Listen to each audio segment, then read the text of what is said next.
I don't want to have to tell our kids like we can't afford something, No. because I grew up hearing that, and I don't want to build that mindset into our kids. But there's a lot of times I know everybody wants to go on this trip or something, but what you don't realize is it's $10,000 for plane tickets at this point for 8 of us. Right. It's just nuts.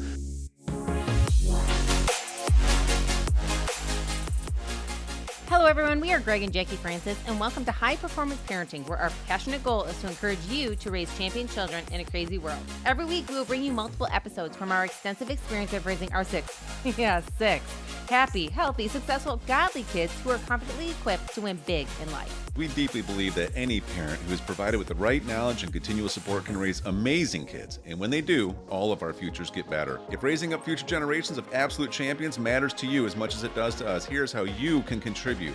Like and share this podcast with everyone you know. And together, let's embrace this journey of raising champion kids in a crazy world.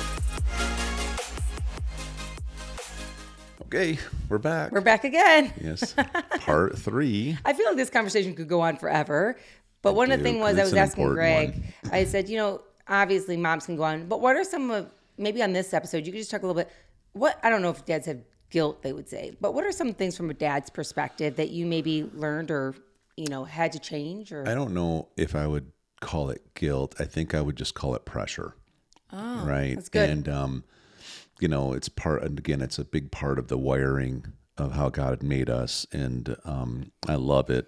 It's his design is obviously perfect and it's genius in a lot of ways, but us men, we have two massive desires when it comes to our family that never turns off, right? One is protecting our family, that our family is in positions to be as safe as possible. We don't ever want anything to happen on our watch. Like we don't ever have anything bad happen to any of our kids. And it's a really significant pressure in today's world when there's so much craziness out there, right? And so it's nonstop gnawing in the back of your brain. Is my family fully protected in every way possible? And if it and like your brain doesn't really turn off from it ever. Like you don't ever get to the point where you're like, I feel like everybody's protected. It's like you're always a watchdog.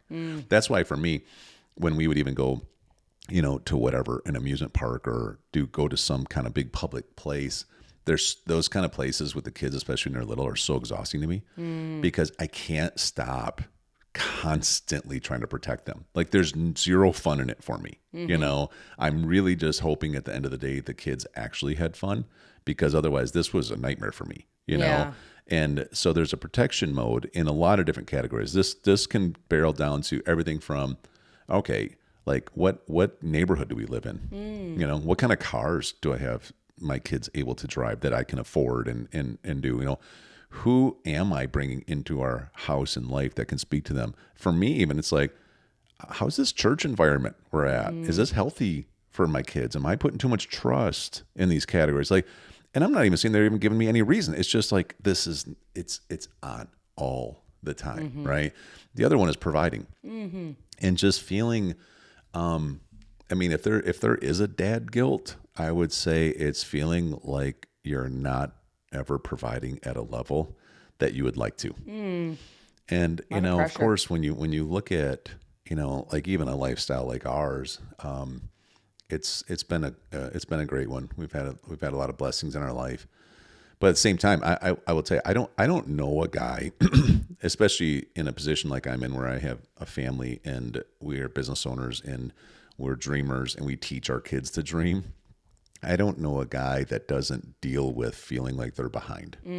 Like they should be further along right now. We should have more stuff set up. I should already have businesses established my kids could take over. There should be finances that can take care of 2 generations. Like it's nonstop. It's nonstop gnawing. That's really big, because I think even probably speaking out loud makes you realize how much more the pressure is sometimes. Sometimes we keep things hidden in and we don't actually vocalize them. Yeah. But and it's tricky, because even like little things, like in our life, I feel a lot of times that if there's something I feel misunderstood about, not from you guys, but from just people in general, it's that it's no joke having 6 kids. Yeah.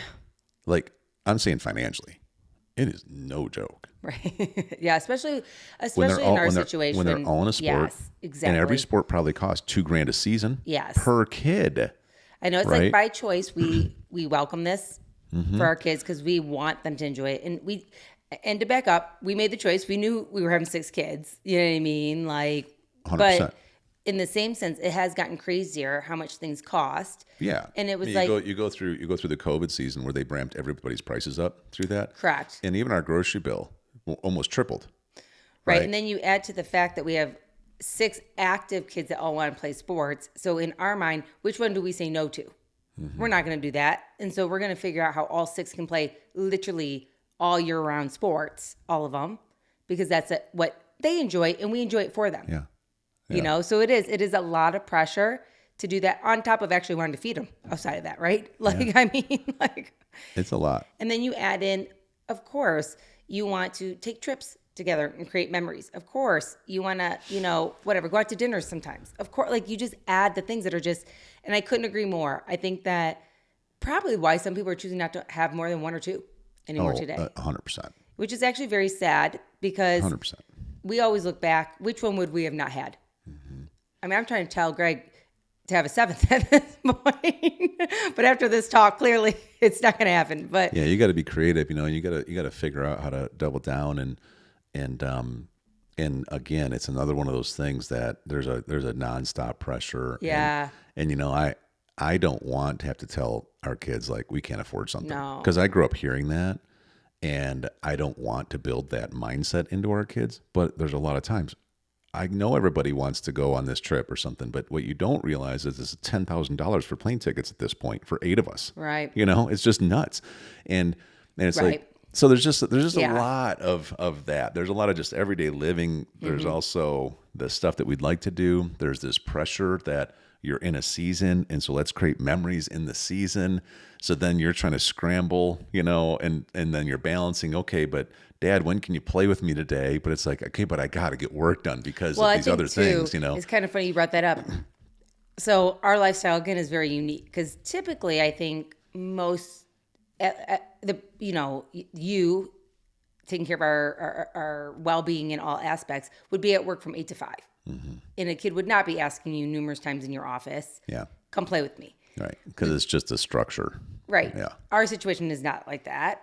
We set up our own structure on how things go. Things have to get done, and it is what it is, right? But the kids don't always understand that. You know what I mean? Because our kids have literally never seen us have a job outside of working from home in our own entrepreneurship. Yeah. And so when they do kind of bug after a while, it's hard.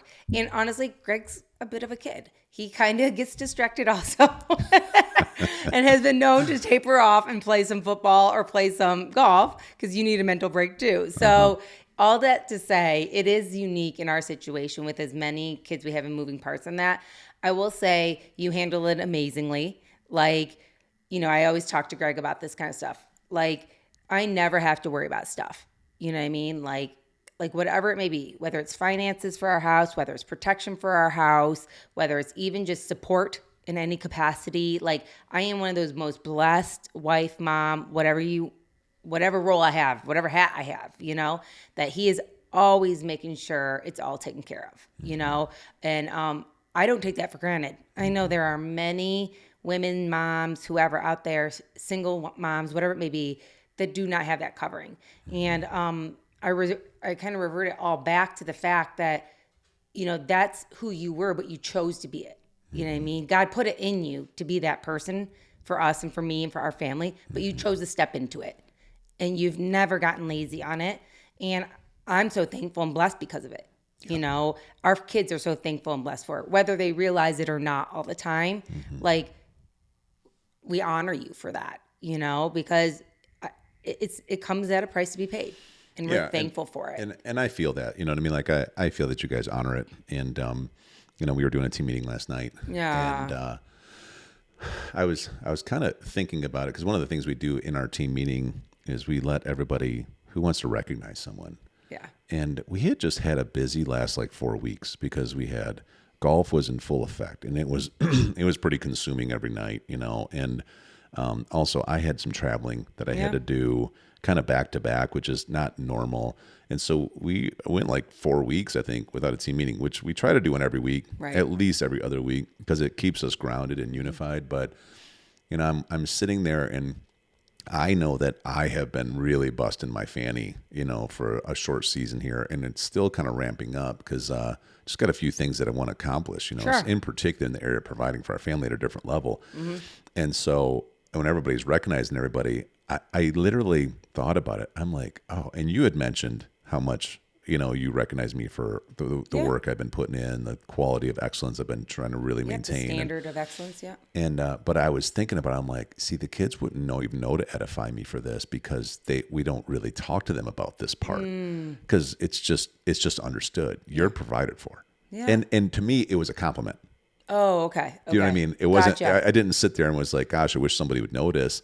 It was more of a, man, I'm kind of glad that there's so much that I'm doing behind the scenes that they don't have to be concerned about, that there's a piece in the household. Yeah, I just feel like I'm accomplishing what I'm supposed to be accomplishing, That's so good, honey. And so, really good. And the other part was just listening to them freely recognize each other for so many cool things. Like so cool. Everybody was raising their hand. They were getting frustrated. They couldn't talk more and they were just recognizing each other left and right. And I'm just like, see, this is what I want. I want this atmosphere. I want everybody's just like really encouraging each other and loving each other and is proud of each other. And it's worth all the extra work, to be able to do the behind the scenes stuff to make that happen. Well, and we were at a coaching call this morning and you gave the example of what Bella said in the car the other day. Oh, yeah. It was taking the kids to, I think it might've been maybe one of our golf tournaments. Okay, so where I had the three olders with me, and so I had a couple days with them in the car traveling to and from places. And I remember at one point I made them. We're in our big van, the Fran van, and I made them all sit. Nobody sit in the front seat because these girls never run out of words to say. And by like day 3, I was like, you guys gotta. So you shoved them in the back. You got to sit back there and just talk because you're ramping up after 3 days. I don't understand. And I just need to not be in the middle of this conversation. Your face. I put my earbuds on and I can't anymore. But I'm listening and I don't know what they were talking about. And all of a sudden they were talking about age and the season they're in. And all of a sudden I hear Bella, she says, you know what? I love being 16 years old. And I'm kind of perking up and listening, like, I want to hear this. She said, gosh, I get to drive right now. I get to be in sports like I am. I get this, I get this, I get this. And you know what? Dad and Mom pay for everything. And she was dead serious. And the other girl's like, yeah, that's a good point. This is an awesome season. I'm just like, wow. When you came home and told me, I was laughing so hard. I was like, how different was it when you and I were 16? Oh my gosh, So I know I took them for a driving test. They both have to take the driving part and then the written separate. And so the instructor gets in to the vehicle and it's the car that the girls drive all the time, which is the Land Rover we own. And the instructor goes, oh, so what vehicle will you be driving? And they're like, this one. He's like, you get to drive this vehicle? And they're looking at him like, yes. He's like, so you're going to park really far out, you mean? So nobody hurts it? The kids are like, why would we do that? Yeah. Like, I don't want to walk an extra, 30 feet, when I already have to go play sports. I'm pulling it up right where somebody could ding it, totally.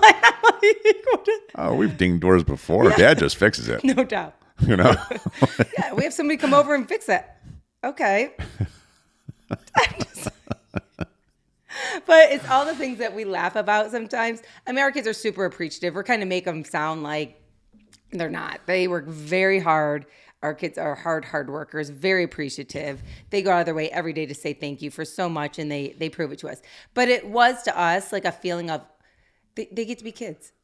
That's what we've been working on. Our whole life was that we want to be able to allow our kids to be kids for as long as possible. Because no matter what, they are going to get in the world and have to take on what you just said, as Drews will have to someday. Yeah, they know real life's coming. I mean, the girls are going to have to take on what I have had to take on. And I think that's what Bella was kind of saying without saying it. She's kind of like, I love this season because I know that next season's coming. Yeah. And so it was more of like, I kind of took it like, I appreciate this season. Not, and I know she meant it that way. I'm just a spoiled little brat and want everybody to pay for me. That's not the case.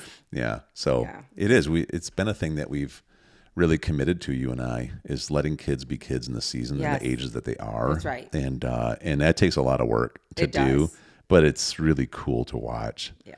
Because if there's anything, some people will get a little weird about sports or something and want to live vicariously through their kids, being able to accomplish scholarships and everything else. And I feel like I live vicariously through the kids, watching them be able to be kids in the season they're in. Yeah. I think about it a lot. I think about what I was doing at 16, the level of an adult that I already had to act as. And I mean, it's so dramatically different that it warms my heart to see them be who they are in the season that they're in, So I think we're doing something right. Well done, hon. Well done, babe. Love you. Hey everyone, thanks for listening and thanks for your love and support. We hope that today's episode added tremendous value to you and your family. It would mean so much to us if you would partner with us on our mission of helping parents around the globe raise champion children in this crazy world. To do so, simply take a moment to like and share this podcast with everyone in your network. See you next time.